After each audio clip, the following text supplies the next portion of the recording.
Bismillahirrahmanirrahim. Assalamualaikum warahmatullahi wabarakatuh. Alhamdulillahi rabbil alamin. Wassalatu wassalamu ala rasulillahil karim, nabiyyina Muhammadinil amin, sayyidina wa maulana rahmatan lil alamin, wa ala alihi wa sahbihi wa dhurriyyatihi wa ummatihi ila yaumiddin. Amma ba'd. فيا أحباب الله وأحباب رسوله صلى الله عليه وسلم، أوصي نفسي وإياكم بتقوى الله فقد فاز المتقون فلا تموتن إلا وأنتم مسلمون. فقال تعالى: يا أيها الذين آمنوا اتقوا الله حق تقاته ولا تموتن إلا وأنتم مسلمون. Yang kami hormati, dan semoga dengan penghormatan kecil ini menghadirkan anugerah besar berupa kemuliaan di sisi Allah Subhanahu wa taala. Pertama, kepada para ulama, masyayikh, habaib, asatidzah yang terhubung melalui kajian peringatan Isra Mi'raj 1443 Hijrah ini. Semoga kita semua yang terhubung pada saat ini senantiasa diberikan keikhlasan dan kekuatan oleh Allah Subhanahu wa taala dalam menyampaikan risalah wasiat Rasulullah sallallahu alaihi wasallam, yang dengan itu dapat dirasakan bimbingan kemuliaan pada umat, khususnya masyarakat Indonesia, baik yang berasal dari ormas-ormas Islam, Majelis Ulama Indonesia, Nahdlatul Ulama, Muhammadiyah, Dewan Masjid Indonesia, pun demikian juga dari Pusat Pengkajian dan Pengembangan Islam di Jakarta. Hadirin sekalian, Bapak Ibu yang kami muliakan, ada 3 poin penting terkait dengan peristiwa Isra dan Mi'raj, yang ketiganya menjadi catatan krusial yang bahkan didokumentasikan oleh para ulama, dari ulama klasik sampai dengan yang kontemporer. Bahkan seorang mufassir besar kenamaan asal Mesir yang sangat populer dikenal dengan Syekh Muhammad Mutawalli Asy-Sya'rawi, bukan hanya dalam kitab sirah yang beliau hadirkan, As-Sirah An-Nabawiyah, tapi bahkan menuliskan satu kitab khusus untuk bisa menampilkan 3 poin penting ini terkait dengan peristiwa Isra dan Mi'raj.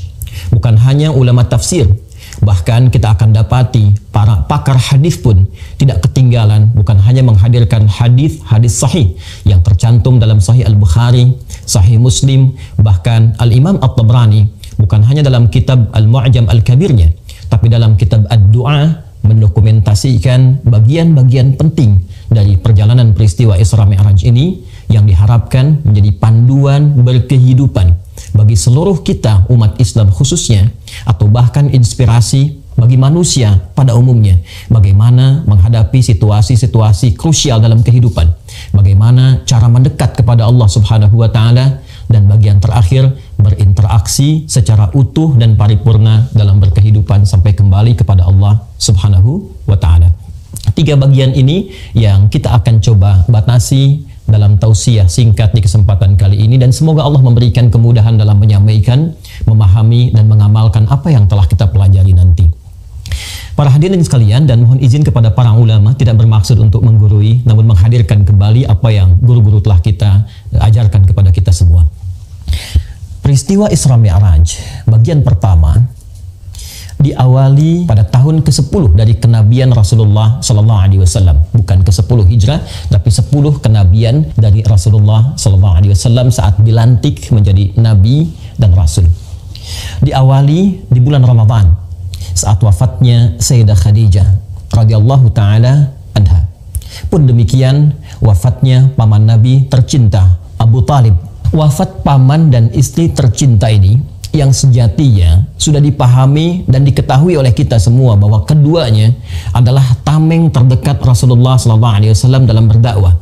Bagaimana ketika Nabi menghadapi berbagai tantangan yang ada di masyarakat Mekah pada umumnya di masa itu, Fatrah Makkiyah, maka pamannya Abu Talib adalah orang pertama yang maju membela Nabi, yang datang untuk memberikan penjelasan-penjelasan yang melindungi keadaan Rasulullah SAW, baik dakwahnya pun demikian keadaan fisik Nabi yang dimungkinkan tersakiti pada masa itu.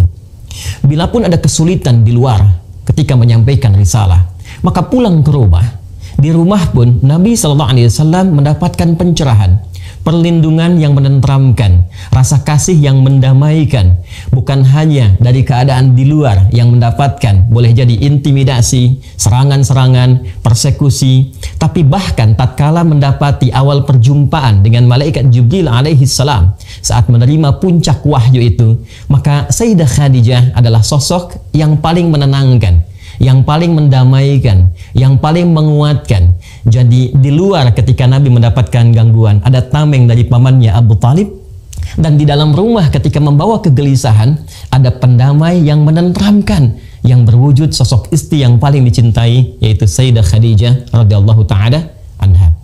Di waktu yang bersamaan, tahun ke-10 Hijrah itu, keduanya wafat di tahun yang sama, kembali kepada Allah Subhanahu wa taala. Nabi sallallahu alaihi wasallam tentu diliputi oleh rasa kesedihan yang mendalam, rasa duka yang sangat luar biasa, sampai para sejarawan sepakat menjadikan tahun ini sebagai tahun kesedihan dalam sejarah Islam, dinamai dengan Amul Huzni.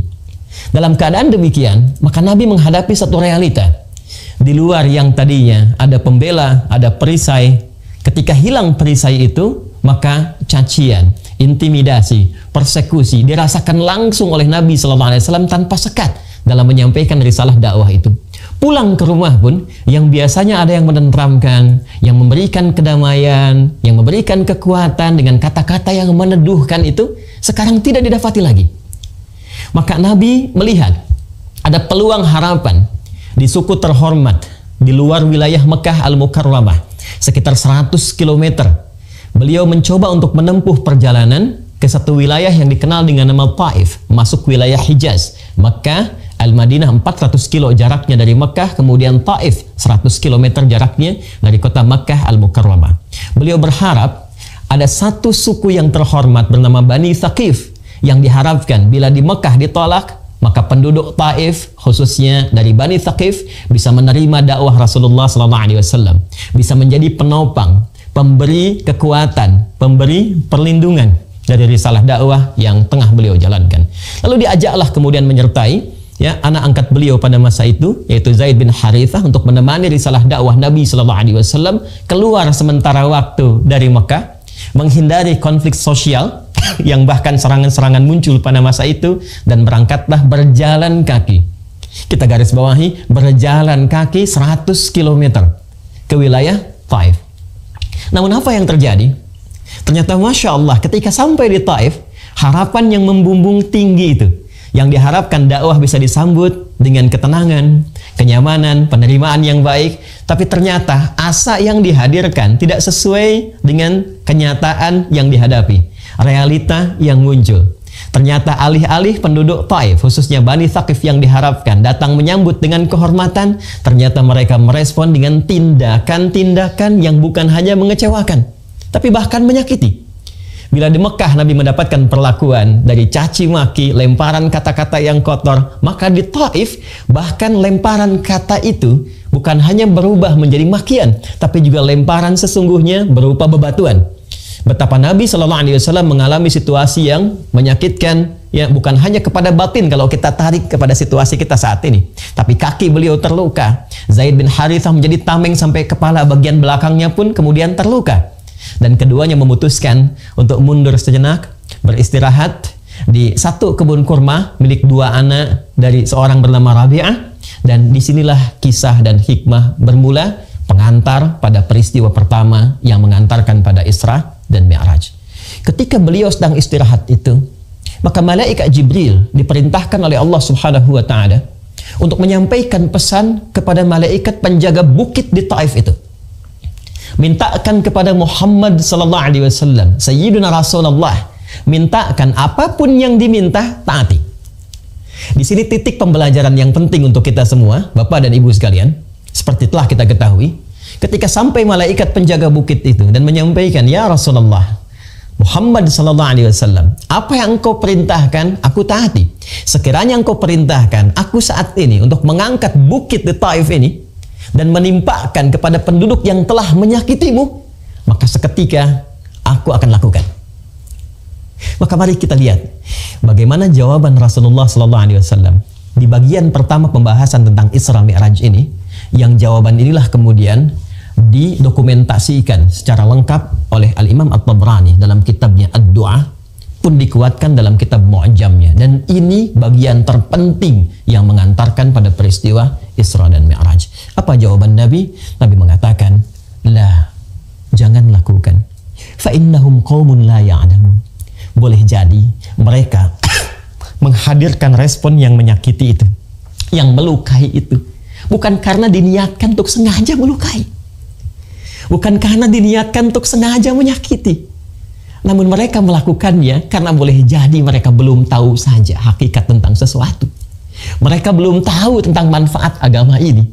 Maka aku berharap esok lusa ada keturunan-keturunan di Bani Thaqif, ada keturunan-keturunan di Taif ini yang kelak akan beriman pada risalah Muhammad sallallahu alaihi wasallam. Lantas seketika beliau berdoa dan perhatikan permohonannya kepada Allah Subhanahu wa taala.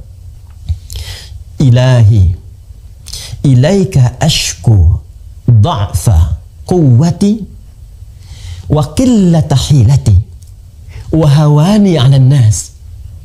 Ya Allah, saat ini aku mengaduhkan kepadamu tentang kelemahanku dan kurangnya dayaku di hadapan manusia. Ya Arhamar Rahimin, duhai yang sempurna kasih dan sayangnya. Anta Rabbul Mustad'afin. Aku menyadari dan meyakini Engkau adalah perawat setiap orang-orang yang lemah, golongan-golongan yang terlemahkan. Anta Rabbi, dan Engkau pun Rabb yang merawatku, yang menyayangiku, yang mengasihiku. Ila man takiluni. Setelah perlakuan di Taif ini, kemana lagi Engkau perkenankan aku untuk melangkah menyampaikan risalah dakwah? Ila ba'idin yatahajjamuni, apakah ke tempat yang masih jauh dan di tempat itu masih ada sekelompok orang yang akan menyakitiku? Am ila aduwin malaktahu amri, atau tempatnya masih dekat yang ketika aku sampai ke tempat itu masih ada orang-orang yang tidak suka kepadaku lantas akan menyakitiku lagi? Masya Allah. Malam takun bika alayya ghadabun fala uballi. Sepanjang Engkau tidak marah kepada aku tidak peduli. Engkau sampaikan aku ke tempat yang jauh dan berpotensi menyakiti aku, atau tempatnya masih dekat dan berpotensi aku disakiti kembali, berpotensi aku dimusuhi kembali, aku menerima ya Allah. Yang penting Engkau tidak marah kepadaku. Walakinna rahmata liya awsa. Dan aku yakin sungguh kasih-Mu kepadaku lebih luas dibandingkan dengan perlakuan-perlakuan yang menyakitkan itu. Ilahi, ya Allah, aku bersandar kepadamu sepenuhnya. Aku bersandar kepadamu sepenuhnya. Malam tunzil ilayya ghadabak wa la yahilla alayya sakhatuk. Sepanjang Engkau tidak turunkan kemarahan-Mu kepadaku, atau tidak hadir murka-Mu kepadaku ya Allah, maka aku bertawakal kepadamu. Ilaikal utbah hatta tarda, la haula wa la quwwata illa bik. Ya Allah, aku bertawakal sepenuhnya kepadamu mengharapkan ridha-Mu, dan sungguh segala daya, upaya dan kekuatan semua aku kembalikan kepadamu. Hadirin sekalian, jawaban inilah yang kelak kemudian menggentarkan arasy dan menghadirkan undangan spesial dari Allah Subhanahu wa taala untuk menunaikan peristiwa Isra dan Mi'raj yang kini kita peringati. Apa bagian pertama hikmah yang bisa kita ambil dari fase yang telah diuraikan tadi? Para ulama kemudian memberikan jabaran-jabaran yang sangat penting dan pokok-pokok pedoman kita dalam berinteraksi berkehidupan. Para ulama kita mengajarkan dari peristiwa yang pertama ini seakan Allah ingin memberikan 3 hal penting. Yang pertama, setiap pekerjaan baik, risalah-risalah kebaikan yang memperbaiki, islah, yang menghadirkan kemajuan, yang menghadirkan kemuliaan-kemuliaan, baik di tatanan masyarakat secara sosial, baik itu secara individu, di keluarga, atau lebih luas lagi, setiap itu semua pasti akan berhadapan dengan ujian-ujian yang tantangan-tantangan yang menguji kesungguhan kita dalam menghadirkan perbaikan itu. Jadi bagian pertama Peristiwa ini mengajarkan kepada kita mesti disadari, langkah apapun, kebijakan apapun, pemerintah Provinsi DKI Jakarta ingin menghadirkan kebijakan-kebijakan yang mensejahterakan untuk masyarakatnya. Wali Kota Jakarta Utara ingin memberikan kebijakan-kebijakan yang memakmurkan untuk wilayahnya. Para ulama ingin berdakwah menyampaikan risalah yang memberikan pencerahan kepada umat. Jangan dikira bahwa itu akan berjalan begitu saja mudah. Ya, fitrah pengantar Isra Mi'raj memberikan kesan kepada kita, semua yang baik itu pasti akan berhadapan dengan ujian-ujian, tantangan-tantangan yang hikmahnya justru ingin menguji bagaimana kesungguhan kita dalam menghadirkan kebaikan itu. Bagaimana keseriusan kita dalam menghadirkan perbaikan yang menyejahterakan itu. Itu yang dimaksudkan Quran surah ketiga Ali Imran di ayat 142 itu. Am hasibtum an tadkhulul jannata walamma ya'lamillahu alladhina jahadu minkum wa ya'lamas sabirin. Apa dikira Anda akan mudah begitu saja mendapatkan kesuksesan dalam menampilkan program-program kebaikan dan puncaknya mendapatkan surga itu? Apakah mudah begitu saja? Sementara belum dilihat bagaimana kesungguhan, keseriusan kita untuk mewujudkan semua yang baik itu. Jadi ternyata fitrah yang baik akan berhadapan dengan ujian-ujian yang nampak terlihat buruk, tapi sesungguhnya menguji keseriusan dan kesungguhan kita bagaimana mewujudkan kebijakan-kebijakan yang baik itu berwujud karakter kinerja. Itu satu. Dan semakin tinggi, semakin besar perubahan dan kebijakan kebaikannya, maka semakin tinggi pula tantangannya. Itu yang dimaksudkan di Quran surah kedua Al-Baqarah di ayat 214. Am hasibtum an tadkhulul jannata walamma ya'tikum mathalul ladzina khalau min qablikum massathumul ba'sa wad-dharra wa zulzilu hatta yaqula ar-rasul wal ladzina amanu ma'ahu mata nasrullah ala inna nasrallahi qarib. Jangan dikira mudah begitu saja mendapatkan harapan-harapan kebaikan, bahkan surga, puncak kemuliaan yang diharapkan mudah didapatkan begitu saja. Kata Allah, tidak. Kesuksesan akan bersanding selalu dengan ujian. Ibu ingin mendapatkan anak yang sukses, jangan dikira mudah begitu saja berharap, berdoa, sukses, langsung sukses. Tidak. Akan ada ujiannya. Akan ada kesabaran yang menjadikan kita melihat setiap perubahan-perubahan dari anak itu. Bila di skala keluarga saja sudah sedemikian kompleks, maka hal yang lebih besar lagi, spektrum yang lebih luas lagi, di lingkungan kemasyarakatan, di lingkungan berbangsa, bernegara, maka tantangannya lebih besar lagi. Seperti orang dulu pernah sukses melewati ujian, maka kita pun yang berkeinginan sukses, kata Allah, akan diberikan ujian yang setara dengan kadar ikhtiarnya. Kadang baksun, ringan. Kalau Anda ingin ke masjid, apakah serius mau ke masjid, mau ke JIC, maka diturunkan hujan rintik-rintik. Itu baksun namanya. Masih berangkat nggak kalau hujan? Ya, orang Arab mengatakan kalau ini ringan, dia katakan la ba'sa, ini ringan, nggak apa-apa. Orang Indonesia lebih hebat lagi, labas, lewat. Kalau masih berangkat, hujan dinaikkan levelnya, lebih besar lagi. Dharra, yang berdampak kepada fisik. Masih mau berangkat nggak? Masih mau cari payung nggak? Kalau dengan yang deras sedikit masih belum berangkat, artinya level kita masih digerimis. Masih ujian-ujian kecil. Kalau membuat kebijakan, ya ini ingin bikin bangunan A, ingin bikin taman B, ya baru karena cacian sedikit saja, baru karena kritik saja, sedikit tidak jadi dilakukan, itu masih gerimis levelnya. Itu pengantarnya. Ya.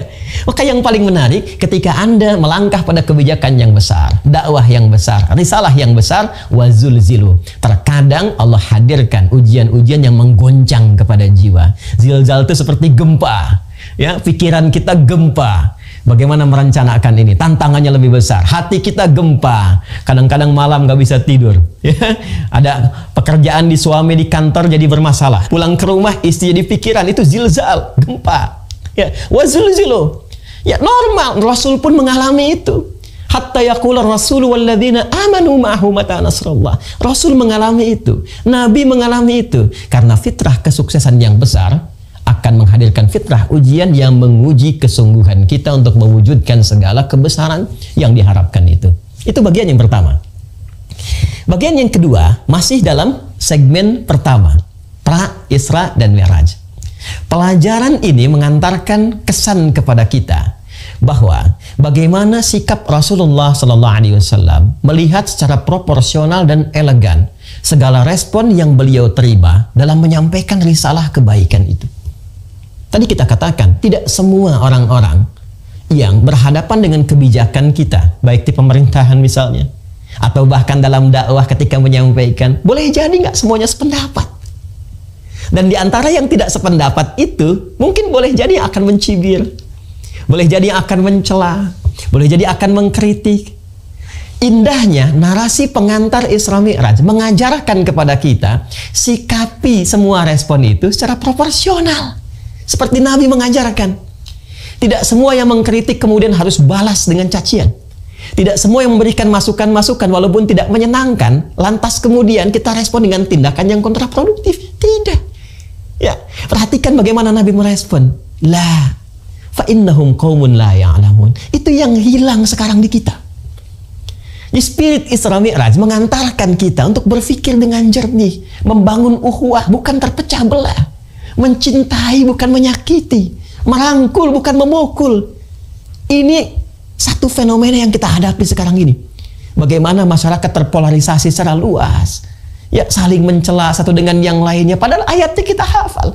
Ya ayyuhalladzina amanu, Quran surah 49 itu, di ayat yang ke-11. Hei orang-orang yang masih merasa punya iman, la yaskhar qaumin qaum, jangan saling mencela. Berapa banyak sekarang celaan kita dapati dalam kehidupan, di media sosial, ya, dalam kehidupan kita secara langsung. La yaghtab ba'dukum ba'dha, jangan bikin hoax. Sekarang kita dapati, jangankan masyarakat biasa, para ulama dipertentangkan, kiai A dengan B, ormas A dengan ormas B, pihak A dengan B. Itu realita yang sekarang kita hadapi. Dan spirit Isra Mi'raj yang kita peringati saat ini seharusnya menjadi solusi untuk itu. Itu yang dimaksudkan Quran surah ke-41 Fussilat di ayat yang ke-34 itu. Wala tastawil hasanatu wala sayyi'ah, idfa' billati hiya ahsan. Ya, nggak sama yang baik dengan yang buruk itu. Kalau ada keburukan kita dapati dari respon itu, maka hadirkan respon yang elegan. Jangan dibalas buruk dengan yang buruk lagi. Kalau mampu, balas dengan yang baik, kata Allah. Kalau yang satu mencela, dibalas dengan celaan, maka apa bedanya dengan celaan yang pertama? Celaan itu hanya akan keluar dari lisan yang pulsanya pulsa celaan. Kalau memang sudah tercela, kenapa harus dicela lagi? Itu indah sekali gambaran Qurannya. Idfa' billati hiya ahsan. Kalau kamu insan beriman, kata Allah, maka secara proporsional saja. Kalau sudah tercela, nggak usah dicela lagi. Balas dengan yang baik. Fa idzal ladzi bainaka wa bainahu. Ini adawatun ka'annahu waliyyun hamim. Boleh jadi balasan yang baik ini dari respon-respon negatif yang disampaikan, jika dibalas dengan positif, dengan yang menyenangkan, itu cemberut, di sini senyum, di sana memaki, di sini memuji, maka apa yang terjadi? Kata Allah, boleh jadi permusuhan itu akan berubah menjadi kasih sayang yang menyatukan secara setia. Perhatikan bagaimana Nabi Musa dan Harun diperintahkan oleh Allah untuk mendakwahi Fir'aun. Fir'aun itu kan makhluk paling zalim yang kezalimannya diabadikan oleh Al-Quran. Ngaku Tuhan. Ya, orang sekarang paling banter ngaku Nabi. Di Jakarta pernah ada yang ngaku malaikat, ya. Dulu pernah pengen nurunkan malaikat Jibril di Monas, ya. Alhamdulillah tuh diamankan oleh polisi kita, ya. Polisi kita tuh luar biasa, jangankan teroris tuh yang ngaku malaikat ditangkap juga tuh. Kemudian diluruskan, ya, diluruskan, diberikan pembinaan dan seterusnya. Tapi orang sekarang paling banter kalau nggak ngaku Nabi, ngakunya malaikat. Fir'aun ngaku Tuhan. Ana rabbukumul a'la. Hobi bunuh orang, Al-Baqarah 49. Yudzabbihuna abna'akum wa yastahyuna nisa'akum. Ya, kalau kita baca Al-Bidayah wan Nihayah, ya, dari 16 jilid itu, di jilid yang kedua tentang kisah Nabi Musa, itu bagaimana Al-Imam Ibnu Katsir mengilustrasikan ibu-ibu, Bu, yang mau lahiran itu didampingi dua algojo. Dipantau terus, lahir laki-laki baru keluar merah dari rahim ibundanya, baru keluar, kalau laki-laki eksekusi. Itu Fir'aun dan koleganya. Tapi se-Fir'aun-Fir'aunnya, ketika Musa dan Harun diperintahkan oleh Allah Subhanahu wa taala alaihi wassalam untuk berdakwah kepada Fir'aun itu, apa perintah yang diberikan oleh Allah kepada keduanya? Quran surah ke-20 Taha ayat ke-43 sampai dengan 44. Idhaba ila fir'auna innahu tagha faqula lahu qawlan layyina la'allahu yatadhakkaru aw yakhsha. Musa dan Harun datangi Fir'aun itu dan dakwahi dengan penuh kelembutan. Allah tidak katakan berikan respon yang keras. Tegur saja. Tidak. Allah katakan dakwahi dengan kelembutan. Mungkin dengan sikap lembut itu boleh jadi dia sadar bahwa dia keliru dan menyimpang dari kekuasaannya, dari jabatannya. Ternyata Islam itu datang bukan untuk meruntuhkan jabatan, bukan untuk meruntuhkan kekuasaan, tapi mengarahkan, membimbing jabatan, kedudukan, dan kekuasaan pada keadaan yang terhormat dan melahirkan maslahat. Itu indahnya. Maka spirit pengantar Isra Mi'raj memberikan pesan kepada kita bahwa jika dalam kita menghadirkan perbaikan-perbaikan, entah itu tugasnya ulama, masyayikh, habaib, asatidz dalam mencerahkan umat, membimbing umat, atau juga tugas di umarah. Sekarang di wilayah Jakarta ada gubernurnya, wali kotanya, dan turunan-turunannya. Bila didapati respon-respon, gejolak-gejolak sosial, maka spirit Isra Mi'raj mengantarkan kepada kita hadapi dengan proporsional. Lihat mereka, siapa mereka, maka berikan respon sesuai dengan kadarnya masing-masing. Ketiga, ini bagian terpenting. Allah Subhanahu wa Ta'ala ketika melihat Rasulullah SAW memberikan sandaran perlindungannya, harapan-harapan pembelaannya kepada paman dan istrinya tercinta itu, maka disinilah Allah ingin menjadikan semua perlindungan, harapan-harapan itu hanya terpusat kepada Allah saja dan menjauh dari harapan-harapan kepada manusia. Maka wafatlah di tahun yang sama. Kita bisa mengatakan wafat sesuai ajal, tapi apa sebabnya? Karena musabbib dan musabbab itu tidak ditanya, tapi sebab dipelajari. Musabbib yang mewafatkan, musabbab yang diwafatkan tidak harus ditanya, tapi sebabnya itu yang dipelajari. Sayyidah Khadijah radhiyallahu taala anha, Abu Talib paman Nabi radhiyallahu taala anhu, meninggal dunia keduanya di waktu yang bersamaan dan keduanya pelindung bagi dakwah Nabi, bagi risalah Nabi. Wafat di tahun yang sama dan Allah berkehendak memberikan perlindungan langsung tanpa adanya harapan-harapan yang disematkan kepada makhluk. Pelajaran besar.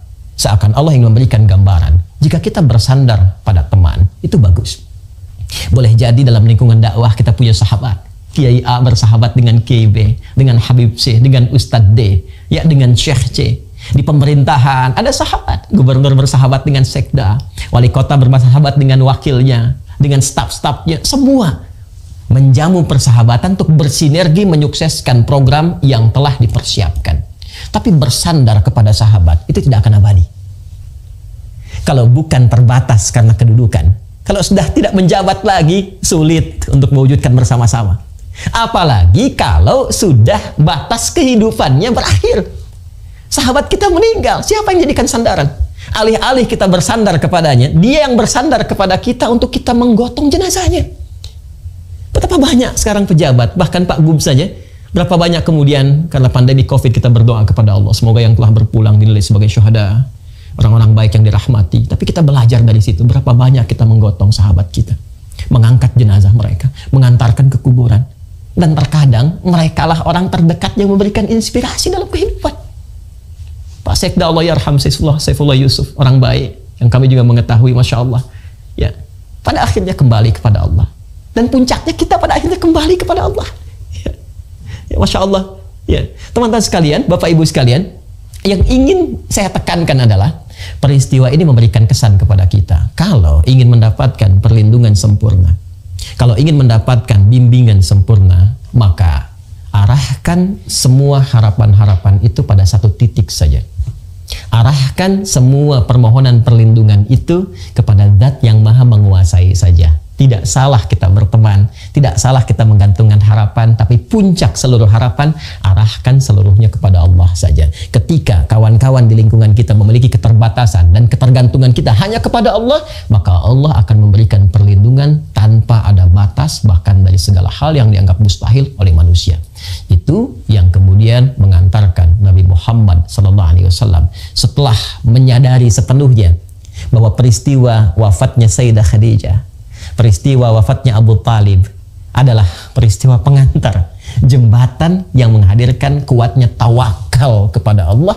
Setelah menyadari itu dan berdoa kepada Allah dengan doa yang tadi kami sampaikan, maka datanglah kemudian undangan dari Allah langsung untuk membuktikan dahsyatnya kekuatan Allah yang melampaui sandaran-sandaran pada manusia. Maka tibalah undangan itu dan diabadikan di Quran surah ke-17 Al-Isra di ayat pertama dan surah An-Najm surah ke-53 ayat 1 sampai dengan 18 itu. Allah berfirman, A'udzubillahi minasyaitonirrajim. Bismillahirrahmanirrahim. Subhanalladzi asra bi 'abdihi lailam minal masjidil haram ilal masjidil aqsa alladzi barakna haulahu linuriyahu min ayatina innahu huwas sami'ul basir. Baik, ini bagian pertama yang ingin saya tampilkan. Rasul pulang dari Taif dengan membawa ketenangan, bukan kekecewaan. Bayangkan Anda datang ke satu tempat, dilempari, dimaki-maki, berdarah-darah, tapi pulang membawa ketenangan. Pernah nggak Bapak ada kebijakan datang ke masyarakat tempat tertentu, atau kita teman-teman berdakwah, atau ibu menghadapi suami ya di rumah, cerita tentang anak, tiba-tiba responnya ada maki-maki. Aku sedang capek nih. Wah, ada makian, ada celaan dan sebagainya. Kira-kira ketika pulang ke rumah yang dibawa apa? Ketika masuk kamar yang dibawa apa, Bu? Ini Nabi datang ke Taif, udah 100 kilo jalan, datang dilempari, berdarah-darah, kan? Tapi pulang dari situ justru membawa ketenangan. Itulah tawakal. Itulah rahasia tawakal. Pulang beliau, kembali, datang kemudian ke Mekah dan menginap di rumah Sayyidah Maimunah. Ya, Sayyidah Maimunah itu kalau lokasinya di samping gate Babus Salam. Jadi kalau kita masuk dari Zam-Zam itu, ya belok kanan Sofwa, terus ke kanan lagi masuk yang ada Istana Raja itu, ya nanti ada pos security, ya terus lewat ada pintu 26 gate Ismail, lewat terus ada 35 kipas angin tuh, saya pernah hitung di sebelah kanan itu, ya lurus sampai nanti ada gate Nabi, Babun Nabi. Di Babun Nabi itu dekat yang ada jembatan di atasnya, ada tiang listrik. Nah, itu tiang listrik besar itu posisi rumahnya Abu Jahal dulunya. Ya nanti mungkin satu waktu kalau ada kesempatan kita di sana saya tunjukkan dia spot-spotnya. Nah, itu di rumah Sayyidah Maimunah. Kemudian ketika undangan itu tiba, maka beliau menunaikan sholat 2 rakaat warisan dari sebelum-sebelumnya. Ya, tata caranya tidak sama dengan yang seperti kita tunaikan saat ini, tapi itu petunjuk yang sampai dari nabi-nabi sebelumnya, mengarah ke Nabi Ibrahim alaihissalam. Dan di situ beliau selalu bangun, ya di kesempatan malamnya. Nanti di Sunan Abu Daud nomor hadis 1367. Riwayat sahabat Ibnu Abbas radhiyallahu taala anhuma, bagaimana beliau menceritakan ketika nginap di rumah bibinya itu. Kebiasaan Nabi bangun malam, kemudian duduk sejenak, kemudian menghilangkan bekas kantuknya, membaca 11 ayat terakhir di surah Ali Imran, kemudian pergi ke tempat tertutup untuk berwudu syandan mu'allaqah, lalu menunaikan salat malamnya. Di situ ketika muncul undangan Isra dan Mi'raj itu, beliau salat 2 rakaat di rumah Sayyidah Maimunah, bukan salat 5 waktu yang sekarang kita tunaikan. Ini pendahuluan. Maka berangkatlah, diisrakan dalam hadis riwayat Muslim juga di Al-Bukhari, ya disiapkan burak, sejenis kendaraan, ya satu hewan yang ditunggangi oleh beliau yang sekelabat mata menyampaikan langsung ke Masjid Al-Aqsa, lalu salat 2 rakaat dan lalu naik lantas ke langit sampai tiba ke Sidratul Muntaha seperti digambarkan di surah An-Najm itu. Saya persingkat dengan cepat. Yang paling menarik, pertama, ayat Isra Mi'raj ini, Quran surah ke-17 dengan namanya Al-Isra, itu dibuka dengan kalimat Subhan. Ya, para ulama kita insya Allah semua sudah mengetahui tentang makna kalimat Subhan ini. Di dalam bahasa Arab, apalagi diksi Al-Quran, jika disebutkan ada ayat dibuka dengan kata Subhan, Subhanallah, Subhanalladzi, dan turunan-turunannya, maka informasi yang digambarkan di ayat itu ingin disampaikan berisi peristiwa-peristiwa besar yang kadang tidak mampu ditangkap oleh akal. Ya, bukan tidak masuk akal, tapi akal nggak mampu nangkap. Ingat itu ya. Jadi semua yang melekat pada manusia itu sifatnya terbatas. Awas, hati-hati, hati-hati. Mata itu terbatas. Semakin jauh objeknya, semakin tak terlihat. Telinga itu terbatas. Semakin frekuensinya itu turun di bawah 20 Hz atau di atas 20.000, kita nggak bisa dengar. Ya. Jadi kalau pendengaran terbatas, penglihatan terbatas, kenapa akal selalu tidak ingin terbatas? Jadi akal pun punya keterbatasan. Nggak semua bisa ditangkap oleh logika. Bukan tidak logis, tapi akal belum mampu menangkapnya. Karena itu, ketika ada ayat dibuka dengan kata Subhan dan turunan-turunannya, maka ingin menggambarkan bahwa peristiwa yang dimaksudkan adalah peristiwa yang besar, yang boleh jadi belum tak mampu ditangkap oleh akal, yang dengan itu jangan sampai menghadirkan penilaian-penilaian negatif yang bertentangan dengan sifat-sifat dan keagungan Allah Subhanahu wa taala. Ya. Ini yang menjadikan ketika ayatnya turun sekaligus membantah cemoohan-cemoohan yang diprovokasi oleh Abu Jahal pada masa itu. Ya, nggak mungkin bisa terjadi ini. Ya memang nggak masuk akal karena akalnya belum sampai. Masa dalam semalam bisa datang ke Isra, bisa datang ke Masjidil Aqsa, naik ke langit, sepertiga malam aja balik lagi. Sementara mereka menempuh perjalanan ke Palestina, wilayah Masjidil Aqsa itu bisa berbulan-bulan. Muhammad SAW, Sayyidina al-Mustafa, sepertiga malam ke Masjidil Aqsa, naik ke atas, turun lagi. Ya, maka mereka mulai mencemooh, ada yang ragu, ada yang meninggalkan. Ada yang berkata, gimana Tuhannya Muhammad ini? Mustahil ini nggak benar ini. Maka Allah turunkan jawaban, Subhan, aku tidak seperti yang kalian tuduhkan, nggak seperti yang kalian sifatkan. Ya. Allah kalau berkehendak sangat berkuasa, apapun bisa terjadi. Ini sekaligus memberikan penguatan kepada Rasulullah. Ya. Perhatikan, apa yang bisa dikerjakan oleh pamanmu Abu Talib? Apa yang pernah bisa dilakukan oleh istrimu Sayyidah Khadijah? Mereka punya keterbatasan. Allah kalau berkehendak, jangankan melindungimu, memperjalankan engkau ke tempat terjauh pun, hanya sekali pandangan engkau bisa sampai. Jangankan ke Palestina, Masjid Al-Aqsa yang dicita-citakan oleh semua para nabi untuk hadir di dalamnya, ke langit pun hanya satu kelebat bisa sampai. Itu gambaran pertama penguatan dari Allah. Orang yang mampu bertawakal dengan kuat kepada Allah Subhanahu wa taala, maka dengan itu linuriyahu min ayatina, kami tunjukkan, kata Allah, kebesaran kami, kehebatan kami. Ya, jadi pesan kedua yang ingin sampai kepada kita dari segmen yang kedua ini, jika kita mampu bertawakal kuat kepada Allah Subhanahu wa taala, menghadirkan rasa yang kuat untuk terpatri kepada kuasa Allah Subhanahu wa taala, menyadari bahwa Allah pelindung kita, pemberi rezeki kita, pemberi ketenangan, yang merawat kita, menyembuhkan, memaafkan, maka dengan segala kuasanya Allah akan tunjukkan, aku lebih berkuasa dibandingkan dengan segala kesulitan yang tengah engkau hadapi. Engkau minta pada siapa? Maka ini puncak janji, puncak pertolongan Allah Subhanahu wa taala, dan itu hanya dibuka, bisa datang dengan puncak ketawakalan. Jadi peristiwa Isra Mi'raj ketika berlangsung, pertama itu berisi tentang penguatan akidah, perkaranya perkara iman, bukan perkara akal. Jadi kalau ditangkap pakai akal tidak akan sampai. Tapi kalau ditangkap pakai iman, hikmah akan datang membimbing kita untuk memahaminya. Sebab kalau Allah mau, apapun bisa terjadi. Ya. Secara antropologis kita nggak bisa tangkap. Ya, akal hanya membayangkan anak itu bisa lahir kalau ada hubungan seksual antara laki-laki dan perempuan, lahir anak. Kalau Allah berkehendak, tidak ada laki-laki, nggak pernah disentuh siapapun, bisa mengandung, melahirkan. Itu Maryam alaihissalam. Kalau Allah berkehendak, tidak ada ibunya, nggak ada bapaknya, bisa lahir. Itu Adam alaihissalam. Kalau Allah berkehendak, ada perempuan lahir dari bagian laki-laki. Itu Sayyidah Hawa alaihissalam. Jadi kalau Allah berkehendak, semua kemungkinan ada. Yang nggak ada bapak dan ibu, bisa ada Adam. Yang dari laki-laki bagiannya lahir perempuan, ada Hawa. Yang nggak ada laki-lakinya perempuan mengandung, ada Maryam. Yang normal seperti kita, wujudnya ada berupa fitrah dalam berkehidupan. Itulah Isra Mi'raj, ingin mengajarkan kepada kita, Allah kalau mau berkehendak, apapun kun fayakun, jadi dan terjadi. Ini secara akidah ditanamkan pada diri kita. Akidah itu kan dari kata akada, sesuatu yang terikat kuat. Ikat kuat keyakinan ini dalam jiwa kita, bahwa pelindung kita itu Allah yang maha segalanya. Kalau sedang susah, kembali kepada Allah. Coba sekarang kalau sedang susah, ngadunya pada siapa? Kalau sedang ada kesulitan, curhatnya kemana? Alih-alih curhatnya ke Allah, curhatnya bahkan sekarang di media sosial. Jakarta Utara mendung dikit aja bikin status tuh ibu ya. JIC mendung, terus dengan dibikin status, apakah mendungnya akan hilang?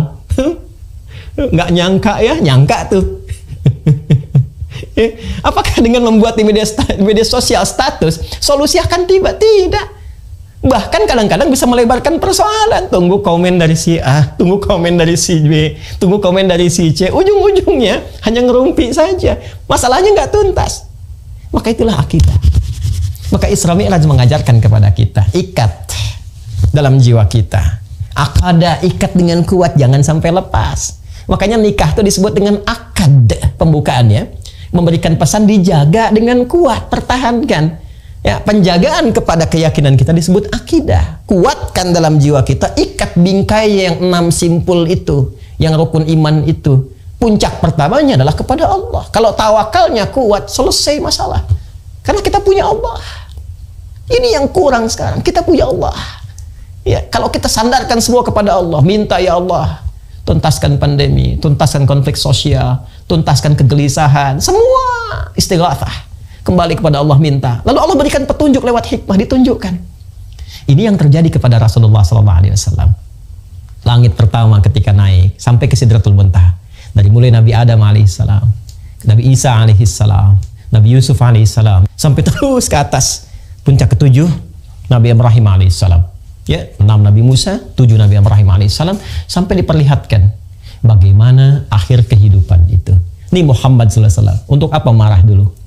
Untuk apa menyakiti lagi? Perhatikan, lihat bagaimana akhir kehidupan orang-orang yang hidupnya di dunia itu selalu memilih jalan-jalan keburukan. Ini yang suka mengumpat, suka mencela, bikin sok, bergibah. Tuh lihat bagaimana keadaannya saat di neraka itu, sibuk motongin lidahnya.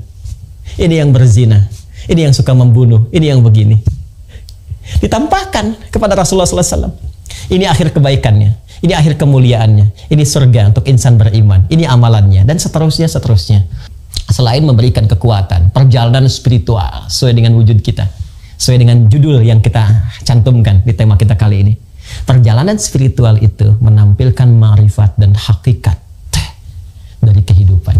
Ditampilkan pada Rasulullah untuk memberikan kekuatan. Ada masalah, kembali kepada Allah. Selesaikan secara proporsional. Akhir kehidupan orang bermasalah seperti ini.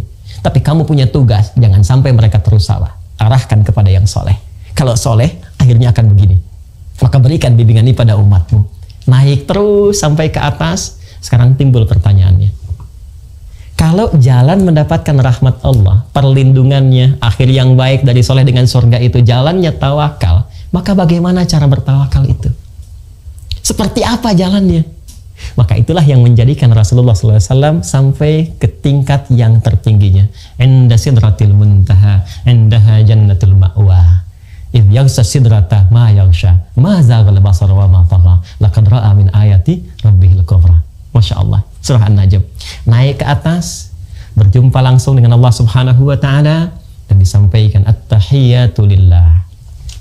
Atau riwayat lain at-tahiyyatu salawatu tayyibatu lillah. Ya? At-tahiyyatu lillah wassalawatu wat-tayyibah. Dijawab oleh Allah, assalamu alayka ayyuhan nabi wa rahmatullahi wa barakatuh. Apa jawab Nabi? Nabi tidak ingin sendiri mendapatkan anugerah Allah, karena sifat beliau dilukiskan di surah At-Taubah itu di penghujungnya.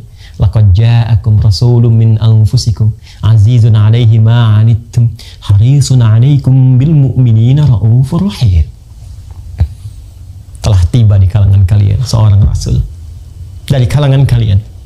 Begitu merasakan keadaan kalian, susah, merasakan susah bersama kalian, duka ikut berduka, senang ikut senang, ya, peduli kepada kalian. Kalau perlu beban kalian pun ditampung oleh beliau. Bil mu'minina raufur rahim. Apalagi pada insan beriman, perhatiannya begitu dahsyat. Ketika Allah mengatakan assalamu alayka ayyuhan nabi, Nabi tidak ingin sendiri, tapi memohon kepada Allah, assalamu alayna wa ala ibadillahi salihin. Masya Allah. Seluruh penghormatan hanya untuk Allah, pujian-pujian, kemuliaan-pujian, kebaikan-kebaikan. Allah menjawab, assalamu alayka ayyuhan nabi. Semua keselamatan, ketentraman, kedamaian, kebaikan aku berikan untukmu wahai Nabi. Perhatikan, Isra'nya pakai kalimat abdun subhanalladzi asra bi'abdihi. Ketika disambut di atas dijawab dengan kalimat Nabi, assalamu alayka ayyuhan nabi. Ada perbedaan. Nah, nanti kita lihat ya, nanti kita lihat. Assalamu alayka ayyuhan nabi. Semua nabi punya fitrah salam. Buka Quran surah ke-19 Maryam misalnya. Dari ayat 31 sampai 33. Itu untuk Nabi Isa alaihissalam. Ayat 15-nya untuk Nabi Yahya alaihissalam. Wassalamun alaihi yawma wulida wa yawma yamutu wa yawma yub'atsu hayya. Disampaikan dalam bentuk berita di bumi. Nabi Muhammad langsung di langit. Perhatikan betapa sempurna dan istimewanya Nabi Muhammad SAW. Nabi yang lain ucapan salamnya saat bertugas di bumi. Assalamu alayya yawma wulidtu, kata Nabi Isa alaihissalam. Wa salamun alaihi yauma wulida wa yauma yamutu wa yauma yub'atsu hayya, kepada Nabi Yahya dari Allah Subhanahu wa taala. Nabi Muhammad langsung di langit, diundang ke langit, assalamu alayka ayyuhan nabi. Masya Allah. Dan pakai alif lam, alif lamnya istighraq. Dan langsung ma'rifah juga. Ma'rifah spesial untuk Nabi, istighraq, semua jenis salam melekat pada Rasulullah SAW. Nabi Musa dulu, waktu menghadap kepada Fir'aun untuk berdakwah itu dengan kelembutan, berdoa dulu kepada Allah.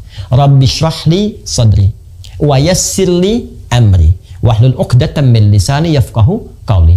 Berdoa Rabbi shrahli, baru dikabulkan. Wa yassirli amri, baru dikabulkan. Nabi Muhammad gak minta turun ayat. Alam nashrah laka sadrak. Nabi Musa, Rabbi shrahli sadri, dikabulkan. Nabi Muhammad gak minta, alam nashrah laka sadrak.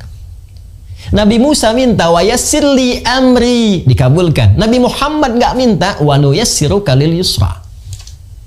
Itulah Sayyidul Anbiya wal Mursalin, Sayyidina Muhammad SAW. Tapi jiwa yang tinggi, yang bijak, rasa yang dalam kepada umatnya, cinta yang tidak terbatas itu, mengatakan respon yang sangat luar biasa. Kata beliau apa? Assalamu alayna, ya Allah, jangan hanya untukku, buat hamba-hambamu juga yang ada di sini, kalangan malaikat, ya, para nabi yang telah terlewati itu, wa ala ibadillahi salihin, dan berikan pula ya Allah kepada hamba-hambamu yang saleh. Kita umatnya, ya, ibadillahi salihin, kita umatnya yang mau ikut tuntunan beliau, yang mau ikut pedoman berkehidupan dari beliau, disertakan itu, dimohonkan kepada Allah. Hasilnya apa? Hasil dari itu semua, Allah berikan jalan untuk mendapatkan perlindungannya, mendapatkan karunia-Nya, limpahan rahmatnya, seperti yang pernah diberikan kepada Rasulullah dan dijanjikan kepadanya. Walaupun kualitasnya mungkin tidak sama. Itu yang menjadikan ayat Isra hadir dengan diksi abdun. Subhanalladzi asra bi'abdihi. Secara hakikat itu untuk Rasulullah. Ya, ada yang berpendapat mufassir mengatakan abdun di sini adalah jasad dengan rohnya. Ya, dinaikkan. Tapi ada tafsir yang mengatakan secara metafor itu sifat penghambaannya. Artinya apa? Jika ada semua makhluk-makhluk ini, hamba-hamba Allah, bersifat menghamba sepenuhnya kepada Allah.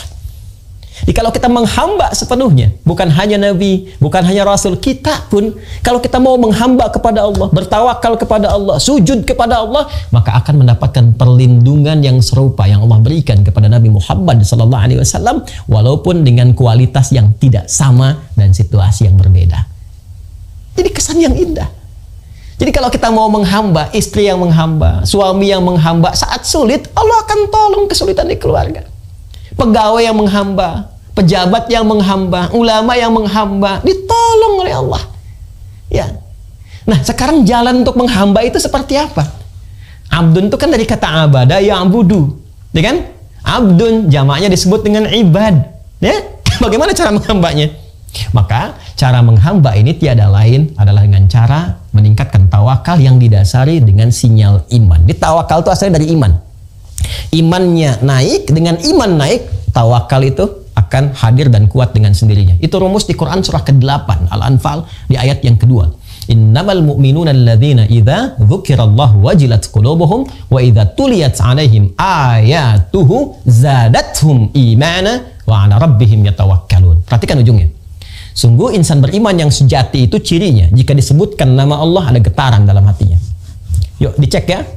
5 kali dalam sehari itu disebutkan nama Allah. Setiap pergantian waktu dalam sehari. Subuh, zuhur, asar, maghrib, isya. Dari subuh sampai malam. Dicek. Diperdengarkan. Allahu Akbar, Allahu Akbar. Ada nggak respon di hati kita? Kalau masih ada, itu tanda iman.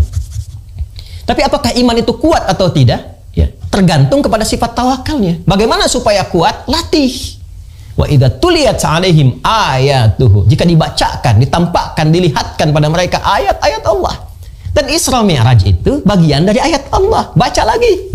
Kembali ke surah Al-Isra ayat kedua. Linuriyahu min ayatina. Jadi peristiwa Isra Mi'raj ini bukan hanya diperingati. Seharusnya momentum meningkatkan iman kita.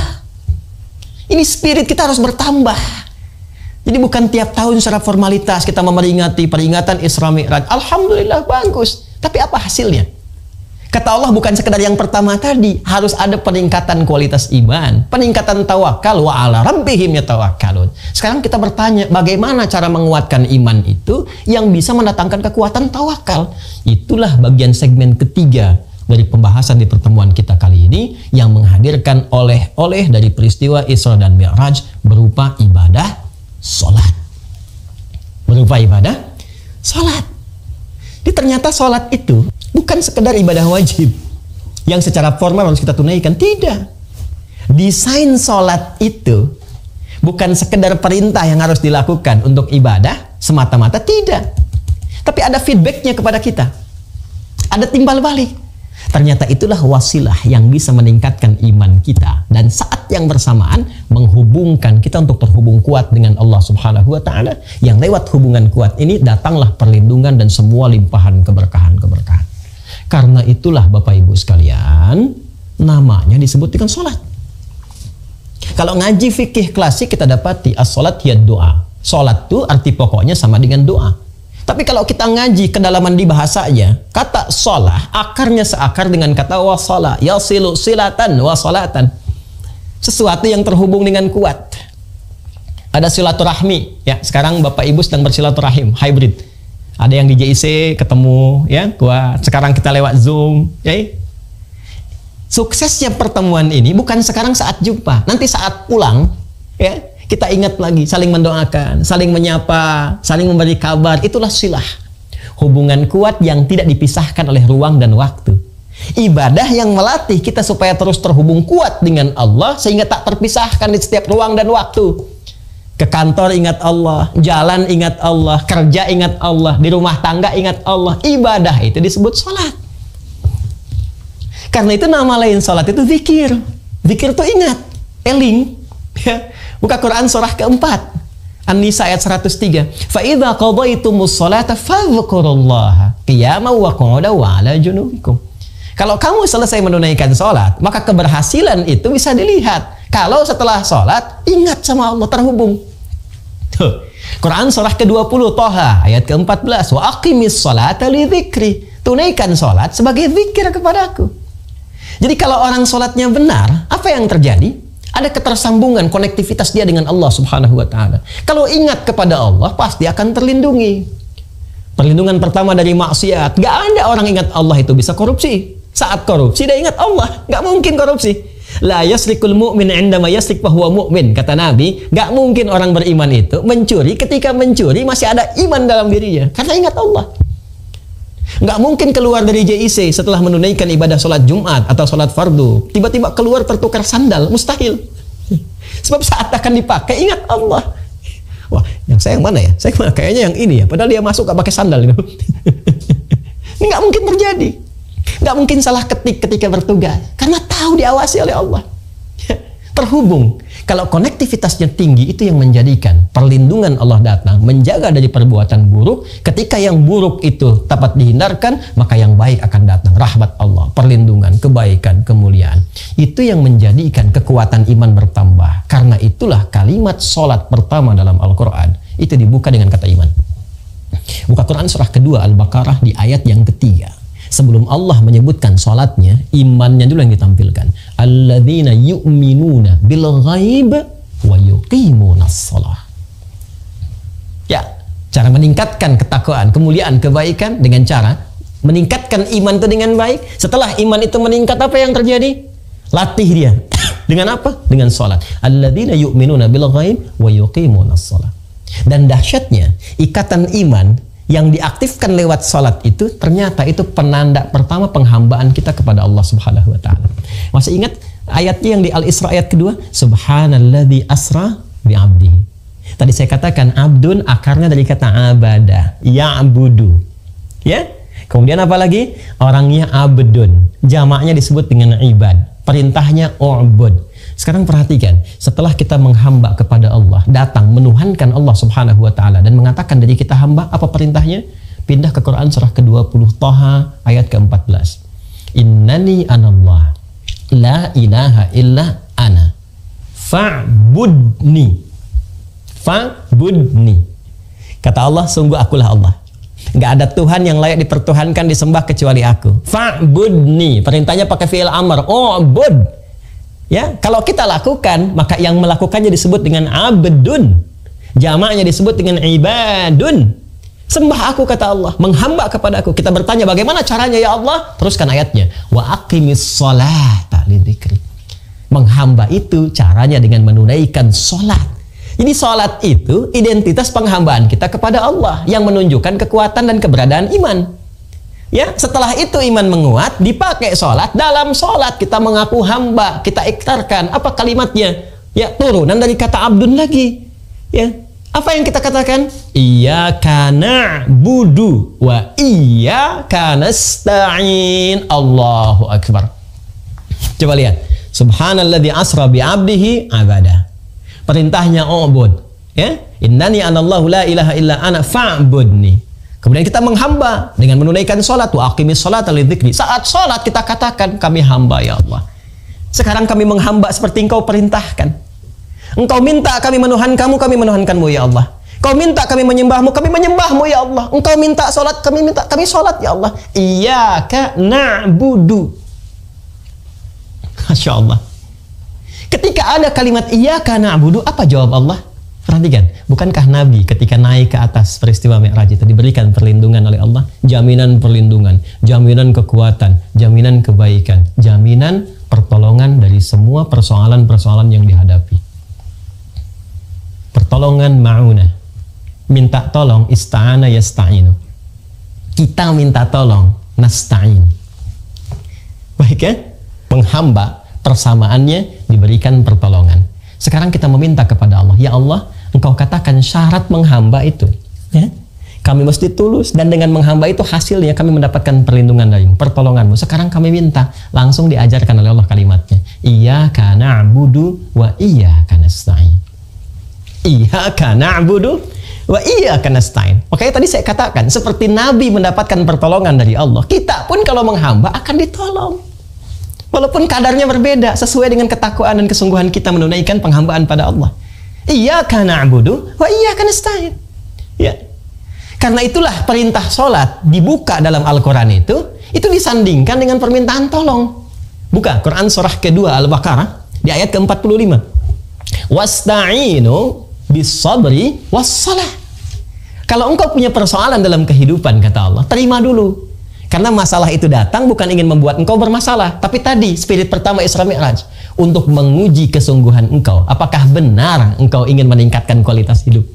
Apakah benar engkau ingin menampilkan kebaikan-kebaikan? Terima lu dengan sabar. Karena bukan hanya engkau yang punya masalah, orang dulu pun punya persoalan. Setelah engkau terima, datanglah kepada Allah, minta lewat sholat. Wasta'inu bis-sabri was-salat. Kalau masih belum yakin, dikhitab iman kita. Dipertanyakan keimanan kita, ya, karena tadi ada hubungan antara iman dengan sholat. Ditunaikan sholat, iman kuat, tawakal naik. Rumus Quran surah 8 ayat 2, tawakal naik, pertolongan tiba. Karena itu kalau orang masih ragu dengan pernyataan ini, Allah turunkan ayat 153 Quran surah kedua Al-Baqarah ayat 153. Imannya dulu disebutkan, ya ayyuhalladzina amanu, hei semua yang beriman. Masih punya iman nggak? Bahkan pakai ayyuha tuh 150 kali disebutkan dalam Al-Quran. Ayyunya kan munada, fungsi taukid. Para ulama kita sudah jauh lebih dulu mengetahuinya. Haknya itu tanbih. Pakai ya disebutkan 361 kali dalam Al-Quran. Itu panggilan untuk nidaul qarib, mutawassit, dan ba'id. Memanggil yang dekat, yang menengah, yang jauh. Alladzina disebutkan 1080 kali dalam Al-Quran. Itu isim mausul, bentuknya jamak tanpa batas. Seakan Allah ingin mengatakan, hei semua yang merasa punya iman, mau imannya lemah, sedang, ataupun kuat karena dekat dengan Allah, aku tegaskan ya, aku ingatkan, sepanjang kamu punya iman, kuatkan imanmu. Kalau punya masalah, kuatkan sinyal imannya. Nanti dari iman itu minta lewat apa? Sholat. Ya ayyuhalladzina amanu sta'inu bis-sabri was-salah. Kalau kamu punya masalah, minta sama Allah, kata Allah. Di sholat itu bukan sekedar ibadah formalitas yang kita tunaikan, ya, untuk menyembah Allah, tapi feedbacknya, manfaatnya untuk kita lagi. Jadi saking sayangnya Allah, kita diharapkan nggak punya masalah. Saking sayangnya Allah kepada kita, setiap ada persoalan selesai. Nih subuh ke siang nih, siapa yang nggak punya masalah? Subuh ke siang ini, Dari subuh ke siang ada masalah, idealnya, konsepnya, datang kepada Allah, zuhur menghamba, minta diberikan solusi, selesai. Idealnya, dari zuhur ke asar, ada masalah, selesai di asar. Dari asar ke maghrib, selesai di maghrib. Maghrib ke isya, selesai di isya. Jadi tidur itu tinggal istirahat. Makanya kalau sholatnya benar, hidup cenderung bahagia. Masalah tuntas. Hidupnya tenang, hidup nyaman, senang. Tenang dan senang dalam bahasa Arab itu disebut dengan falah namanya. Bahasa Inggrisnya success and happiness. Ya, tenang dan senang itu falah. Sekarang perhatikan panggilan sholat saat dipanggil sholat itu. Kalau Anda bertanya, kenapa mesti sholat? Hayya 'alas sholah. Di JIC azan berkumandang, live diperdengarkan.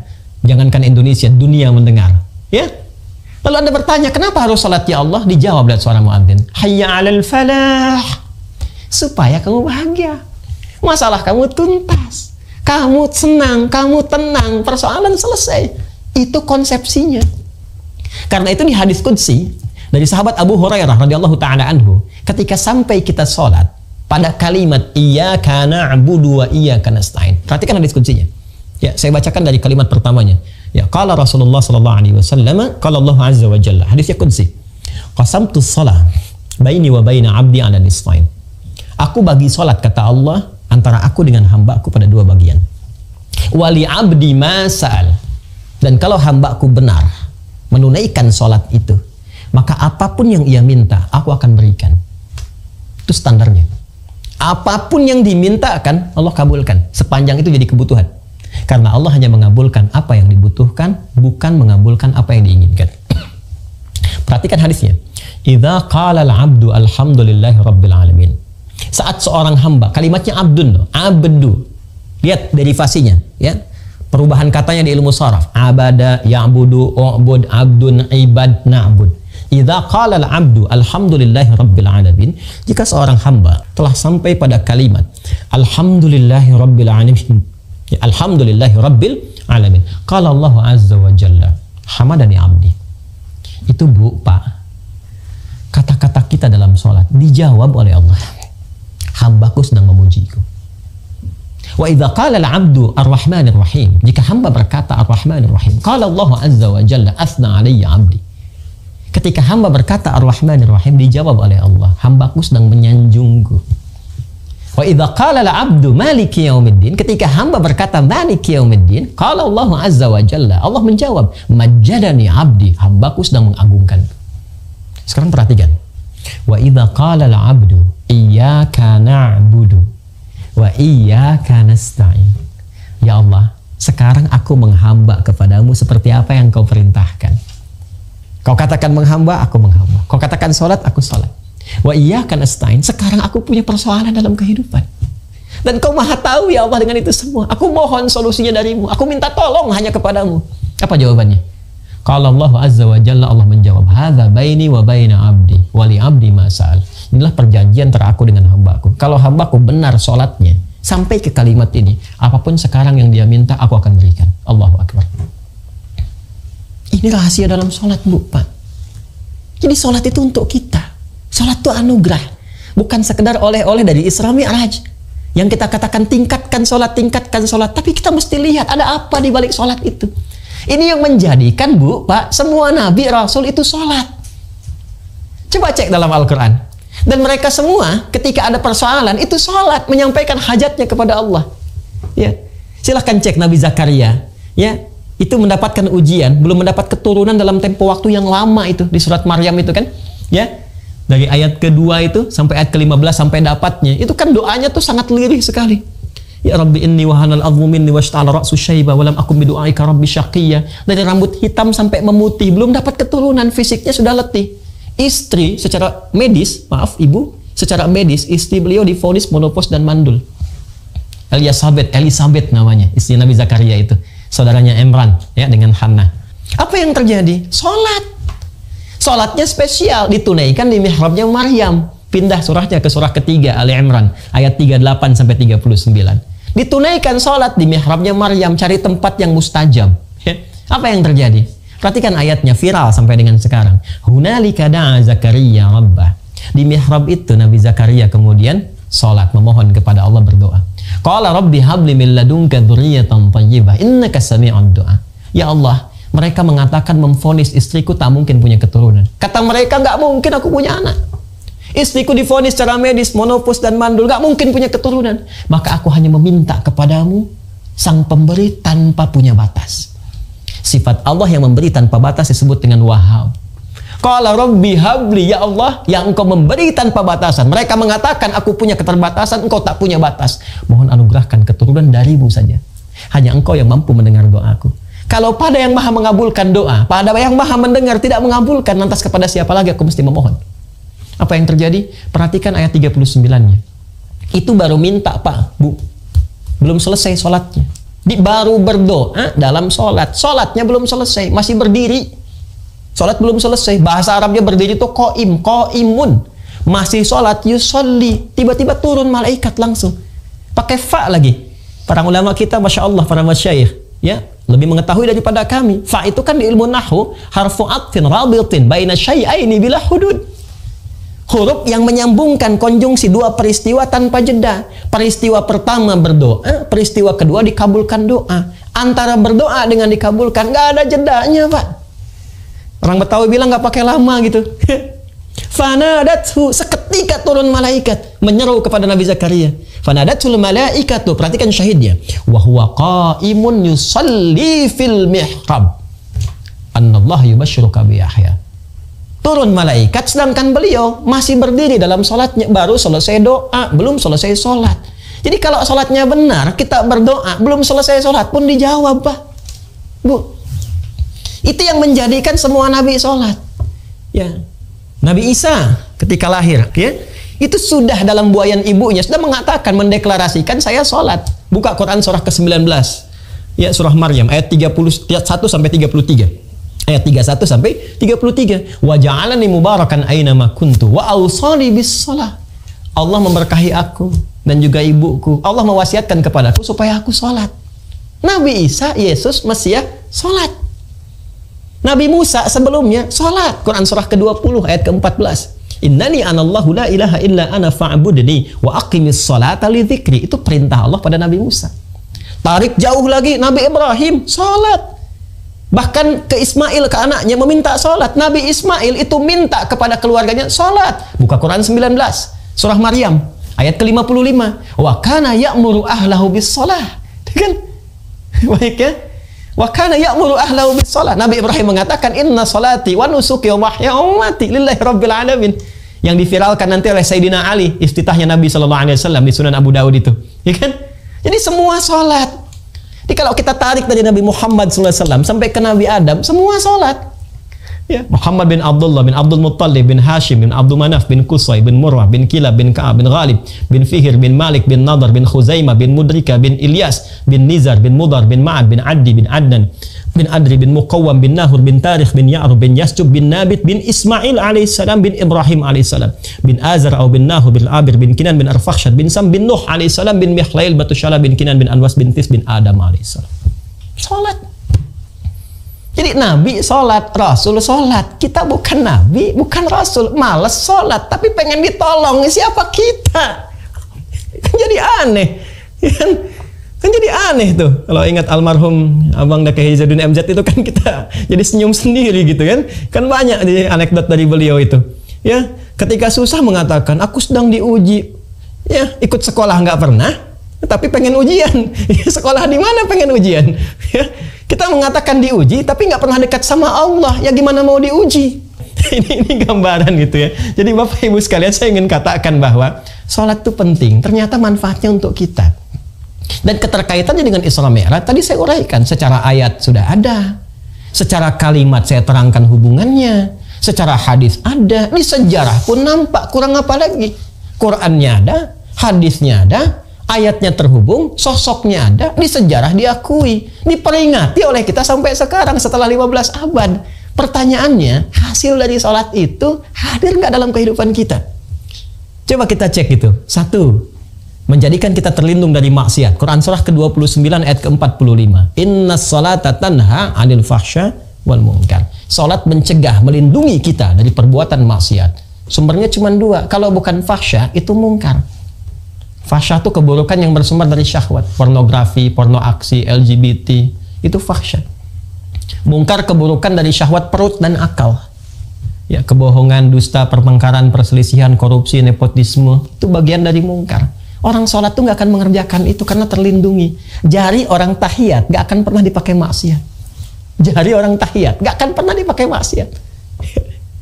Coba kalau Bapak bisa minta ada orang tanda tangan tuh, ya pada proyek yang tidak jelas. Kalau jarinya jadi tahiyat gak akan dipakai untuk maksiat itu. 1. 2. Sholat membuat kita tenang. Karena sholat disebut zikir. Fungsi zikir menenangkan kepada hati. Quran surah ke-13 ayat ke-28. Ala bidzikrillahi tatma'innul qulub. Sekarang setelah sekian lama kita sholat, pernahkah merasakan ketenangan? Tuh. Pernahkah terlindung dari maksiat, dari ujung kepala sampai ujung kaki? 3. Fungsi sholat mempercepat pengabulan doa. Quran surah ketiga tadi, ayat 38 sampai 39. Coba cek, setiap punya masalah, pernah nggak kita menghamba kepada Allah? Datang malam tahajud, hamparkan sajadah, minta solusi. Itu jalan. Ya, sholat mendatangkan kebahagiaan, kesuksesan. Quran surah ke-23 ayat 1 dan 2. Qad aflahal mu'minun. Kalau kamu beriman, pasti sukses kata Allah. Pasti bahagia. Apa ikhtiar pertamanya? Alladzina hum fi salatihim khasyi'un. Kalau khusyuk salatnya. Nah, jadi bagian ketiga ini, segmen terakhir oleh-olehnya, mari jadikan spirit Isra Mi'raj ini bukan hanya untuk diperingati, tapi untuk introspeksi, mengoreksi diri kita. Sejauh ini, bagaimana kita mengamalkan oleh-oleh terbesar, mukjizat terbesar, penghambaan terbesar yang disampaikan oleh Allah, dihadiahkan kepada Rasulullah SAW, pun demikian untuk umatnya. Kalau selama ini kita sholat, boleh jadi belum mendapatkan anugerah yang tadi disebutkan, koreksi sholatnya. Mungkin kata Allah, 1, sholat yang ditunaikan belum khusyuk. Itu di Al-Baqarah ayat 45 sampai 46. Atau yang kedua, maaf, diduga kata Al-Quran, ada orang yang sholat tapi tidak paham apa yang dibaca dan dilakukan dalam sholatnya. Itu isyarat di Quran surah 29 ayat ke-45. Utslu ma uhya ilaika minal kitab. Sebelum sholat, tilawah dulu. Tilawah tuh baca, pahami, amalkan. Baca dulu bacaan sholat. Pahami dulu. Kenapa takbir begini? Apa maknanya? Banyak kitabnya. Ada asrarus shalah, ya, ada nadharat fi ma'anis shalah. Kenapa takbir begini? Kenapa kalimatnya Allahu Akbar? Apa maknanya?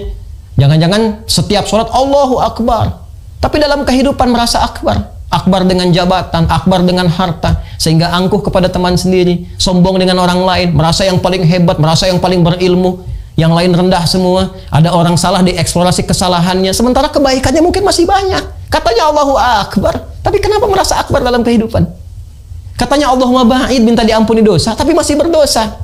Katanya wajjahtu inna sholati wa nusuki wa mahyaya, dan turunan-turunan lainnya, tapi mana kepasrahannya kepada Allah?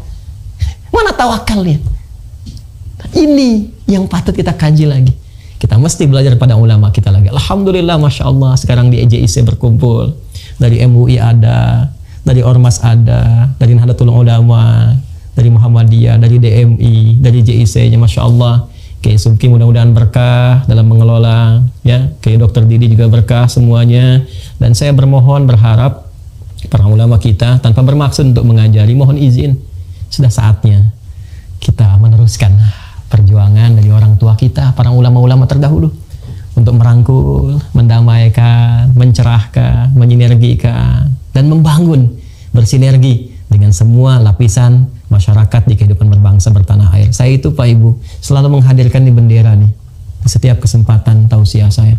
Karena ini bukan hanya simbol, bukan hanya lambang, tidak. Tapi di sini Pak, ada spirit perjuangan. Ya, ini ada gambaran darah para syuhada kita, pejuang, para ulama yang gak perlu bilang kita bisa munculkan sekarang. Kita bisa sensus berapa banyak ulama kita berjuang. Ini kain kafan mereka. Ya, maka setiap kita melihat ini, kita mesti mengerti ada perjuangan besar dengan keringat, darah, air mata. Masa iya kita korbankan dengan polarisasi, terpecah belah, saling memaki. Sementara kita menginginkan Indonesia maju, Indonesia makmur, Indonesia hebat, Indonesia baldatun thayyibatun wa rabbun ghafur. Karena itu, sekali lagi, mari kita jadikan spirit Isra Mi'raj untuk menyikapi segala hal dengan proporsional. 1, mendekatkan diri kepada Allah dengan bertakarub dan tawakal. 2, membangun ketaatan kita dengan meningkatkan kekuatan akidah. 3, dekati para ulama, hidupkan lagi majelis ilmu, majalis ilmu, alhamdulillah, mohon disupport Pak Gubernur, Pak Sekda, ya, Pak Wali Kota, mohon dengan sangat, karena ini nih pakunya ini, ya. Kalau majlis-majlisnya berkurang nanti, ini kekuatan berbangsa kita juga akan melemah, ya. Karena pasal 29 ayat 2 itu negara menjamin kemerdekaan tiap-tiap penduduk untuk memeluk agamanya masing-masing dan beribadah menurut agama dan kepercayaannya itu hak dasar yang bukan sekedar hak bagi bangsa Indonesia, tapi bisa menguatkan ketahanan, mentalitas yang bila saatnya tiba itu yang bisa menggerakkan masyarakat kita untuk berjuang membela negara. Jadi mohon hidupkan lagi majelis ilmu, masjid-masjid diisi kembali, kita menyesuaikan dengan keadaan dan mudah-mudahan Allah merahmati kita semua. Dan yang terakhir, jaga solat, apapun jabatan kita pasti wafat. Kita kembali kepada Allah, harus takut satu saat berpulang, dan hisab pertama adalah tentang amalan solatnya. Idza salahat salaha sairu amali wa idza fasadat fasada sairu amali. Kalau baik solatnya, baik semua amalan lainnya. Kalau buruk solatnya, itu pertanda ada bahaya besar yang menanti saat kembali kepada Allah Subhanahu wa taala. Terima kasih atas perhatiannya. Mohon doa dari semua, semoga istiqomah untuk seluruhnya.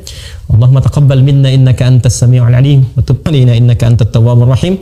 Allahumma ij'al jam'ana hadza jam'an marhuma wa tafarruqana min ba'dihi tafarruqan ma'suma. Rabbana atina fid dunya hasanah wa fil akhirati hasanatan wa qina adzabannar. Wa sallallahu ala sayyidina Muhammad wa ala alihi wa sahbihi ajma'in. Wa akhiru da'wana subhanakallahumma wa bihamdika nashhadu an la ilaha illa anta nastaghfiruka wa natubu ilaik. Walhamdulillahi rabbil alamin. Wallahu wafiq ila aqwamit thariq fastabiqul khairat. Assalamualaikum warahmatullahi wabarakatuh. Satu klik subscribe dan share dari Anda bisa jadi jalan hidayah bagi yang lain. Yuk, sebarkan kebaikan bersama ngaji hari ini.